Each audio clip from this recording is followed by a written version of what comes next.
आज हर एक व्यक्ति को एक डेफिनेशन देने की एक आदत हो गई है। हम डिफाइन करना चाहते हैं कि धर्म क्या है, नेशनैलिटी क्या है, पेट्रियटिज्म क्या है, राष्ट्रवाद क्या है, सबको एक डेफिनेशन चाहिए। बहुत लोग जो धैर्य से किसी चीज़ को नहीं समझते हैं वो स्वाभाविक है कि कॉपी पेस्ट करेंगे क्योंकि वो आसान है। आप भी एक्सपेरिमेंट अगर कोशिश हो तो कल सवेरे ट्राई कीजिएगा। बीच मार्केट में चलते चलते आप बस आसमान की ओर देखने लग जाइएगा, कुछ और मत कीजिएगा, बस ऊपर देखिएगा। आते जाते 3-4 लोग तो मिल ही जाएंगे जिनके पास कुछ काम नहीं है, वो भी आपके साथ बैठ करके खड़े होकर के वो भी आसमान की तरफ देखेंगे। उनको ये नहीं पता कि आप कुछ नहीं कर रहे हैं, लेकिन उनके पास कुछ है नहीं बेहतर करने को, तो कॉपी पेस्ट करेंगे, वो भी देखेंगे। और अगर 8-10 लोग ये खड़े होकर के देखने लग जाए तो एक बड़ा एक क्राउड वहां गैदर हो जाएगा, एक कि भैया ये हो क्या रहा है। ऐसे ही धर्म की व्याख्या है। अगर हम धर्म को समझते नहीं, धर्म के बारे में जानते नहीं, अगर हमने रामायण पढ़ी नहीं है, लेकिन प्रोफेसर ऑफ रामायण तो हम पहले से ही हैं क्योंकि कॉपी पेस्ट कर लिया, लंबा टीका लगा दिया, हमने जय श्री राम के 3 नारे लगा दिए और हमें प्रभु श्री राम क्या थे, उनका व्यक्तित्व क्या था, हमें हर चीज़ ऑटोमेटिकली हमारे अंदर डाउनलोड हो गया। एक बड़ी सुंदर बात है, जलाउद्दीन रूमी हुए, आप लोगों ने उनका नाम सुना होगा, सूफी संत के नाम से जाने जाते हैं। बहुत लोग उनकी आज शायरी और शेरो शायरी पढ़ते हैं, उनके प्रोवर्ब्स को पढ़ते हैं, और आज भी उनके ऊपर बहुत सारे फिलोसोफर्स हैं जो अपनी थीसिस लिखते हैं, क्योंकि उनके जो इंटरप्रिटेशंस थे वो प्रेम के बारे में ज़्यादा कहते थे, लेकिन उनका जो प्रेम था वो परमात्मा से था, अल्लाह ताला से था। तो प्रेम को अपना वो म्यूज बना करके वो अपनी और गॉड की क्या डेफिनेशन है, जो उनकी एक किस तरीके से भगवान को खोजा जाए, पाया जाए, उसको खुश रखा जाए, तो प्रेम को आधार बना करके वो अपनी कविताएं, अपनी शेरो शायरी लिखते थे। पर बहुत लोग ये नहीं जानते कि उनके भी एक गुरु थे जिसको शम्स तबरीज के नाम से जाना जाता था। तो जब जलाउद्दीन रूमी अपनी बातें लिखते थे, स्वाभाविक बहुत अच्छे पोएट थे, लेकिन स्पिरिचुअल पोएट नहीं थे। तो जैसे आज एक कवि बड़ा फेमस हो सकता है, एक गायक गाने वाला बड़ा फेमस हो सकता है, लेकिन ज़रूरी नहीं कि वो परमात्मा से जुड़ा हो, उसके अंदर एक कला है। तो जब एक कला किसी को दिखती है तो लोग उसके पीछे चलते हैं। तो ऐसे ही जलाउद्दीन रूमी के पीछे बहुत लोग उनसे प्रभावित थे, उनके फैंस कह लो आज के ज़माने में। तो वो उनके साथ घूमते थे, बहुत उनके फॉलोअर्स थे, लेकिन स्वयं जलाउद्दीन रूमी खुश नहीं थे। उनके अंदर जो कामना थी भाई स्पिरिचुअल सेटिस्फैक्शन की, वो उनको मिली नहीं। तो एक शम्स तबरीज आते हैं, क्योंकि ये सच ही कहा गया है, अल्लाह ताला कहते हैं कि तुम मेरी तरफ 1 कदम बढ़ाओ तो मैं तुम्हारी तरफ 10 कदम बढ़ाऊंगा। तो जलाउद्दीन के रूमी की जब आध्यात्मिक कदम बढ़ने लग गए तो भगवान ने किसी को भेजा उनके पास कि भाई जा करके इसको पूर्ण रूप से समझाओ सत्य क्या है। अभी ये बहुत फेम में या किताबी उसमें ये फंसे हुए हैं, थ्योरीज में फंसे हुए हैं, प्रैक्टिकल एक्सपीरियंस उनको जगाओ। तो शम्स तबरीज आए तो बहुत लोग शम्स तबरीज को नहीं समझ सके। लोग सोचते थे कि भाई ये जलाउद्दीन रूमी को पता नहीं क्या क्या करा रहे हैं। जब से शम्स तबरीज आए हैं जलाउद्दीन रूमी कुछ रूटीन नहीं फॉलो करते, क्योंकि शम्स तबरीज उनको फ्री कर रहे थे, उनके कंडीशनिंग को ब्रेक कर रहे थे।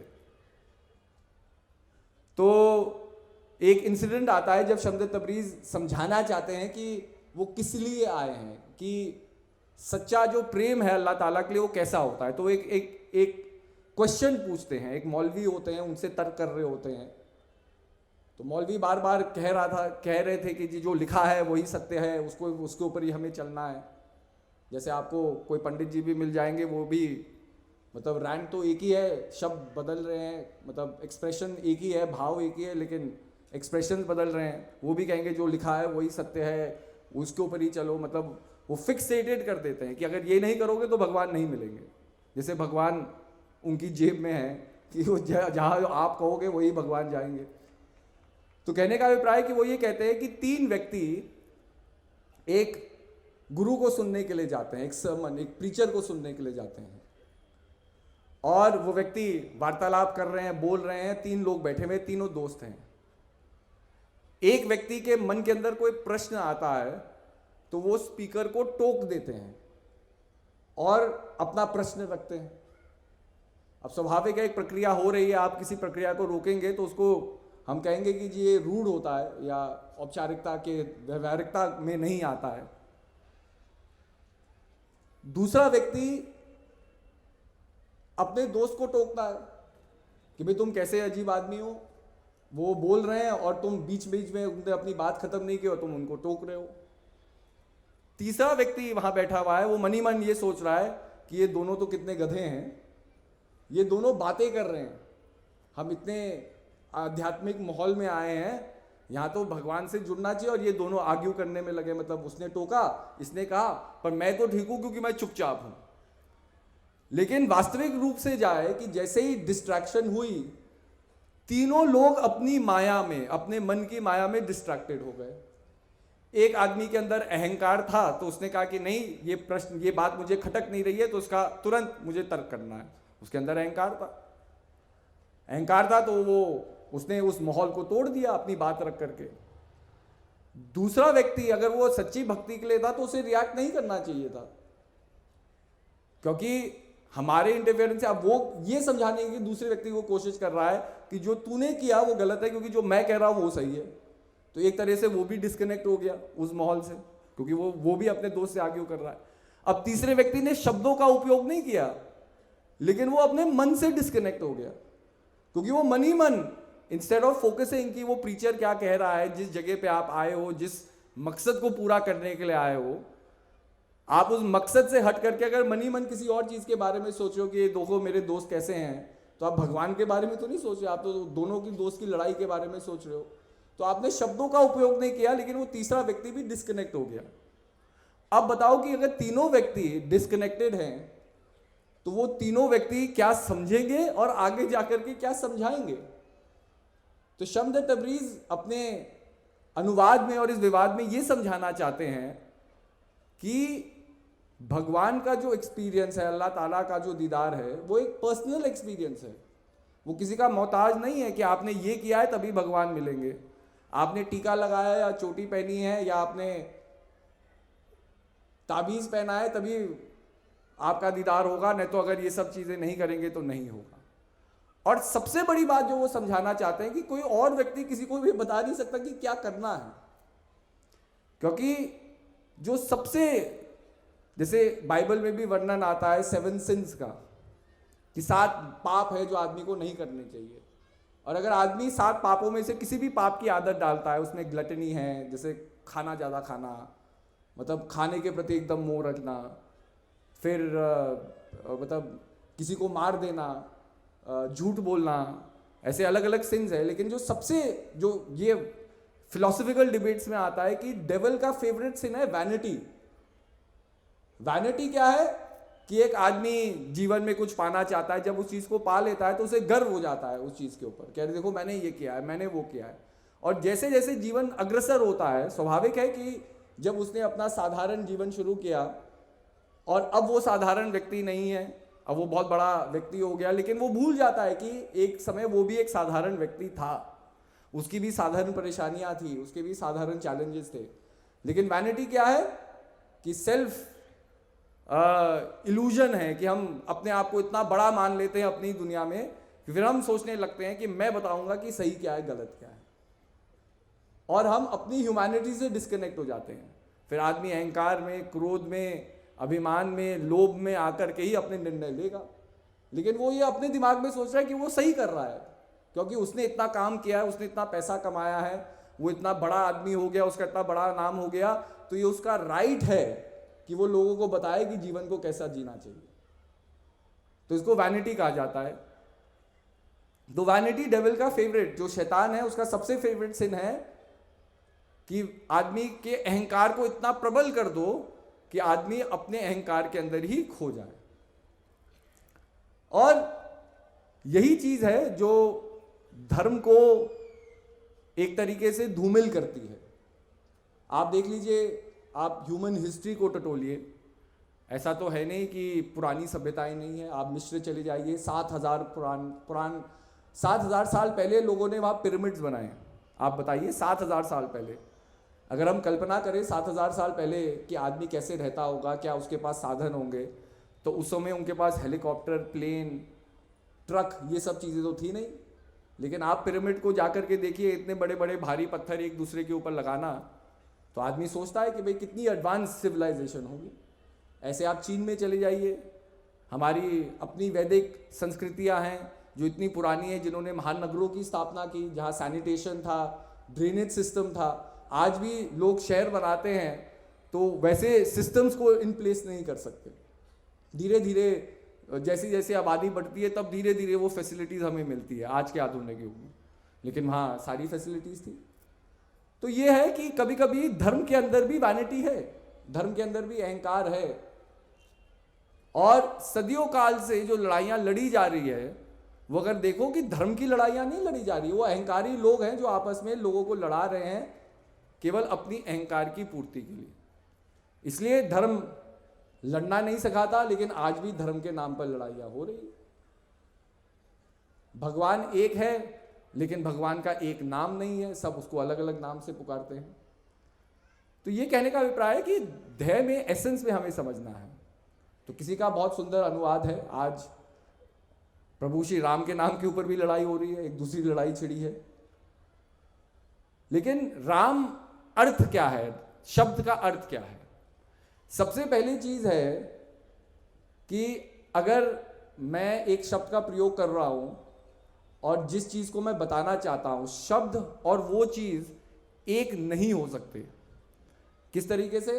अगर एक सेब मेरे आगे पड़ा है, मैं सेब को एक नाम देता हूं, सेब, एप्पल, पर जब मैं शब्द का उपयोग कर रहा हूं, शब्द तो उसका डिस्क्रिप्शन है। जब मैं एप्पल कहूंगा, आपके मन के अंदर एक आकृति बनेगी, वही लाल रंग का फल है, गोल उसका आकार है, उसको खाओगे तो ये स्वाद है।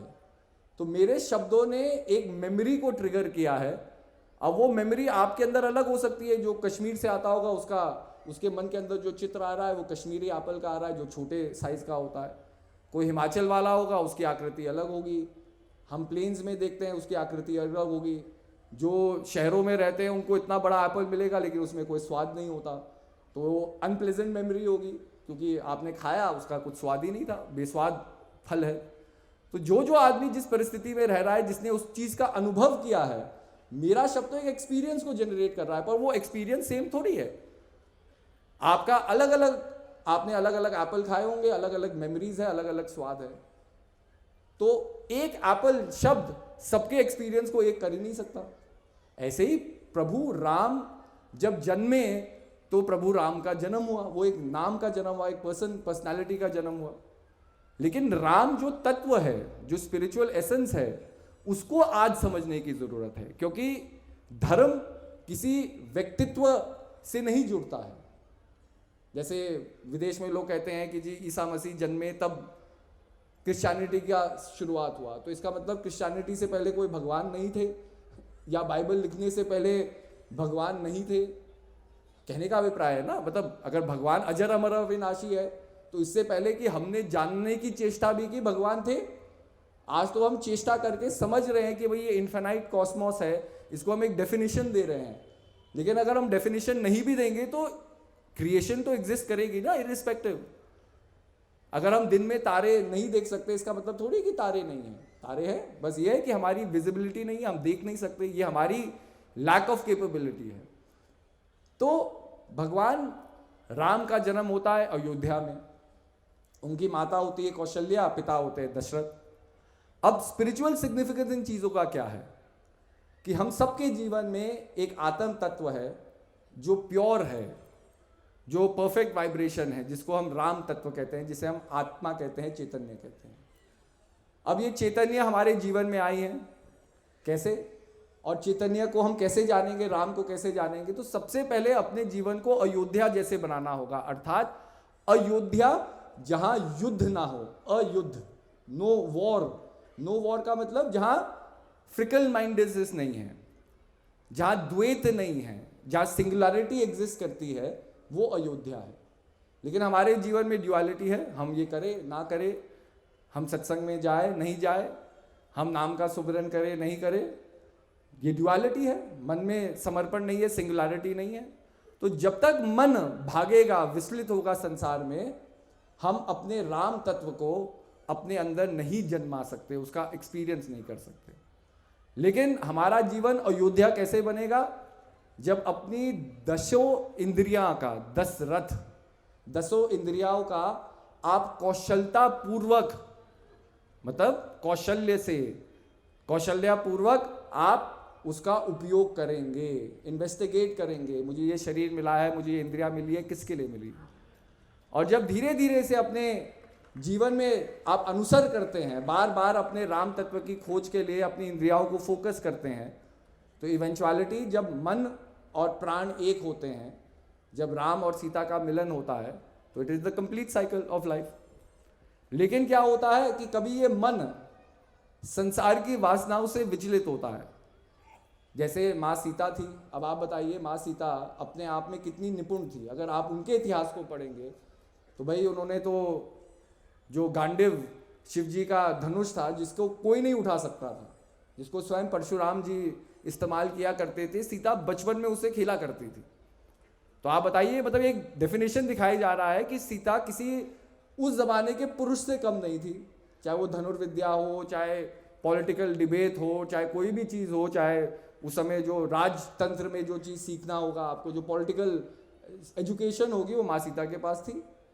अब आप बीच घंघोर जंगल में हैं, अब मान लिया आप ही ट्रेन में सफ़र कर रहे हैं और आपको लगे कि कोई सफ़ेद सा कोई चीज़ आ रही है, मतलब ना वो स्टेशन में अंधेरा है, तो आदमी को सबसे पहले लगेगा या भूत, कोई भूत तो नहीं आ गया।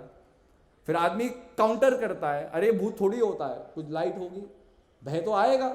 अब मान लिया सीता जी जो इतनी निपुण थी, इतनी पढ़ी लिखी थी और मतलब best of education, best of things उनको मिली होगी, लेकिन माँ सीता जी बीच जंगल में एक सोने के मृग को देख रही हैं और वो ये नहीं कह सकती कि भाई ये एक इल्यूजन है, सोने का मृग कभी होता है। मतलब आप नोन हिस्ट्री को देखिए ना। लेकिन ये क्या दिखाता है कि अगर मन विचलित होगा संसारिक वासनाओं ने, तो क्या होता है? रावण आता है, अहंकार प्रबल होता है आपके जीवन में।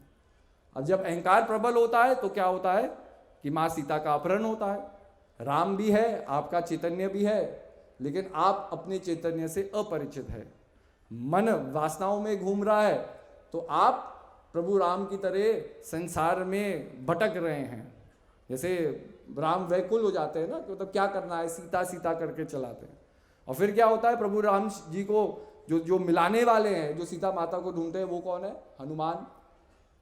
तो जब आप अपने जीवन में अपने मान का हनन करेंगे, अहंकार को हटाना है, तो वैनिटी को खत्म करना है। जो ये आई importance, I me my self की हमने इंपॉर्टेंस अपने आप को दी है, इसको खत्म करना है। और जब इसको खत्म करेंगे तो क्या है, हनुमान जी की मदद से आप वापस माता सीता को राम से मिलाते हैं।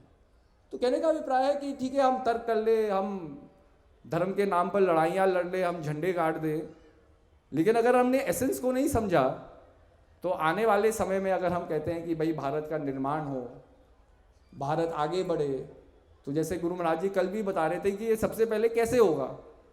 अगर हमारे देश में सद्भावना ही नहीं है और हम वैमनस्यता में या नेगेटिव सोच में, तेरा क्या है मेरा क्या है, मतलब ना इसी चीज़ में कि तुम्हारी भाषा अलग है हमारी भाषा अलग है, इसी में लड़ते रहे, तो देश तो, भारत तो कभी विश्व गुरु बनेगा नहीं। हम तो आपस में ही लड़ झगड़ करके एक, क्योंकि भाई अगर हम कहते हैं कि भाई हर दूसरा व्यक्ति आप संसार में मिले तो एक भारतीय व्यक्ति है, मतलब इतनी हमारी वर्ल्ड की पॉपुलेशन है, हमें कोई दुश्मन थोड़ी चाहिए लड़ने के लिए, हम आपस में ही लड़ सकते हैं, इतने लोग तो हैं ही भारत देश में रह रहे। और यही हो रहा है आज, सामाजिक तौर से हमें विभाजित किया जाता है धर्म के नाम पर, जात के नाम पर, और कुछ लोग इसका फायदा उठाते हैं। तो वो कहने का अभिप्राय है कि अगर धर्म की शक्ति को समझना है तो सबसे पहले धर्म के आचरण को समझना है, उसके आचरण पे चलना है और अपने मन को वासनाओं से और नेगेटिव थॉट से दूर रखना है। लेकिन ये बहुत मुश्किल हो जाता है, क्योंकि जब मेरे जीवन में कोई नेगेटिव नहीं है तब तो बड़ा आसान है, और मेरे जीवन में नेगेटिव है तब इन बातों को बोलना फिर उतना ही मुश्किल हो जाता है। लेकिन जीवन आपको मौका देता है, यही जीवन का सार है। हर पल एक मौका है कि आप प्रयास कर सकते हैं, एक नया रास्ता ढूंढ सकते हैं, नई कोशिश कर सकते हैं अपने आप को बदलने का। तो इससे पहले कि भाई हम संसार को बदलें या हम राम राज को पूरे संसार में लाए, सबसे पहले राम राज को अपने मन के अंदर लाओ।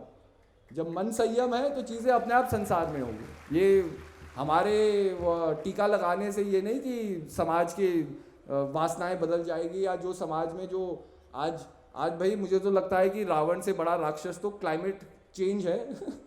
आप देख लो, आज ऐसी ऐसी घटनाएं संसार में हो रही जिसके बारे में हम अवगत नहीं हैं, लेकिन हम दिवाली में पटाखे फोड़ते हैं। हम तो बड़े राम भक्त हैं, तो भाई 10,000 की लड़ी छोड़ो, और अगर तुम मेरे से ज़्यादा बड़ा भक्त हो तो तुम 50,000 की लड़ी छोड़ो। मतलब ना, ये हमने राम नाम का एक इंटरप्रिटेशन कर दिया है। हमने पटाखे फोड़ दिए, हर चीज़ हो गया। अब दिल्ली वासियों, वो पटाखे का धुआं आज तक हम ही तो सूंघ रहे हैं। मतलब दिवाली कब चली गई? और आप क्या सोच रहे हैं कि भाई इसकी कोई कॉन्सिक्वेंस नहीं है? आज नहीं होंगे, 10 साल बाद होंगे, 20 साल बाद होंगे, लेकिन 20 साल बाद हमारे देश में और राम भक्त होंगे जो 1 लाख की लड़ी तोड़ेंगे।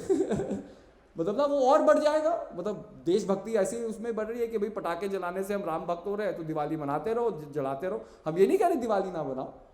आज भाई इतने ऑप्शंस है, हम एलईडी की दिवाली बना सकते हैं, एलईडी के दिए जला सकते हैं, हम एक दिया ही जला सकते हैं अपने घर में। दिवाली का मतलब है घर को प्रकाशित करना। उसमें ये नॉइज पोल्यूशन के बारे में तो कभी, उस समय तो मुझे लगता है प्रभु श्री राम के ज़माने में भी पटाखे नहीं होते होंगे, उन्हें तो पटाखे जला ही नहीं, लेकिन हमने पता नहीं कहाँ से जलाना सीख लिया। ये आई थिंक सो चाइना का इन्फ्लुएंस था। पटाखे वो बनाए, जला हम रहे, है ना, पैसा वो कमाए और धुआं हम ले रहे हैं। तो ये भी एक बात है जिसके ऊपर हमें अमन करना है। अच्छा, फिर जो हम पोल्यूशन पैदा कर रहे हैं, ये तो चलो हवा आएगी, और आज हम बड़े खुश थे, अरे दिल्ली में हमें क्या आसमान दिखाई दे रहा है। बचपन में कभी ये सोचा जाता था? मतलब अब हम तो थोड़े ज़्यादा बुढ़े हो गए, लेकिन थोड़े और जो यंग बच्चे हैं वो भी ज़रा सोचो कि बचपन में जब आप छोटे थे, कभी आप आसमान को देख करके ये कहते थे कि हमें आसमान नहीं दिखाई दे रहा? लेकिन आज हम सेलिब्रेट कर रहे हैं क्योंकि आज हमें नीला आसमान दिखाई दिया, कि कितना अच्छा लग रहा है, आज आसमान दिखाई दिया। और 1 हफ्ते से हमें आसमान नहीं दिखाई दे रहा था। पर ये करनी किसकी करनी है? ये हमारी करनी है। अगर इस करनी को हमें बदलना है और कल अपने बच्चों को एक नीला आसमान दिखाना है, तो भाई पटाखे तो हमें बंद करने होंगे ना जलाने। वो कोई और तो नहीं जलाएगा, प्रभु श्री राम और हनुमान जी तो जलाएंगे नहीं, मतलब ना, या वो आकर के हमें समझाएंगे नहीं। तो ये चीज़ें हैं जो धर्म को समझाता है कि भाई धर्म क्या है, कि भाई मेरे करने से अगर किसी और प्राणी को दुख हो रहा है तो वो उस काम को मैं ना करूं। लेकिन क्या है कि हम अपने भाव में इतना बह जाते हैं कि हम पटाखे भी जलाएंगे, ये भी करेंगे, और इसका इफेक्ट यहाँ नहीं है ना। आप भूटान जैसे राज्य को देखिए, वहाँ पिछले 8-10 सालों में इतनी बाढ़ें आई हैं, इतने लोगों के तबाह हो गए, क्योंकि ग्लोबल वार्मिंग का सबसे पहला इफेक्ट माउंटेन्स में होगा, जहाँ बर्फ पिघल रही है, जहाँ नदियों असंतुलित तरीके से बह रही है, जहाँ क्लाउड बर्स्ट हो रहे हैं। आपके दिल्ली में थोड़ी हो रहा है ये सब। लेकिन वही जब चीज़ नीचे आती है, तो हमने देखा उत्तराखंड में क्या हुआ, मतलब हम आपदा आई और क्या हुआ, ऋषिकेश तक पानी मतलब पूरा आ गया, और लोगों को ये डर था कि अगर टीरी राम टूटेगा तो दिल्ली तक पानी आ जाएगा, दिल्ली फ्लड हो जाएगी। तो ये क्लाइमेटिक चेंजेस है, ये हमारे हाथ के बाहर है, लेकिन हम प्रयास कर सकते हैं अपने जीवन को, अपनी दुनिया को बेहतर बनाने का। ये जीवन की सीख है और ये हमें सीखना है। वरना क्या है कि आने हम तो चले ही जाएंगे भाई, कोई हमेशा तो नहीं रहेगा। क्योंकि आज जो चेंजेस है वो ठीक है, आदमी कह ले कि भाई, एक हमारे दोस्त भी हमें कह रहे थे, यार हमें क्या फ़र्क पड़ता है, हम तो 30-40 साल में तो निकल ही जाएंगे। ये जो भी चेंजेस कह रहे हैं, सब कह रहे हैं कि 2000 मतलब ना 99 में, 90 में, या 2000 जब 100 साल होगा तब जाकर कि ये वर्ल्ड अनहैबिटेबल हो जाएगा, मतलब तब तो हम रहेंगे नहीं। लेकिन आपके वंशज तो रहेंगे ना, संसार रहेगा। और अगर हम इतना ही स्वार्थी हो गए तो भाई इस जीवन को जीने का फ़ायदा ही क्या, कि इतने अगाध जीवन में हमने यही जाना कि भाई हम तो मर जाएंगे, हम तो बच जाएंगे, और लोग देखें जो देखना है। मतलब ये कोई जीवन का सार थोड़ी है। इसलिए जीवन में जीना है तो धर्म को समझो। धर्म ह्यूमैनिटी सिखाता है, धर्म मानवता सिखाता है, और यही इस मंच मानव धर्म का संदेश है।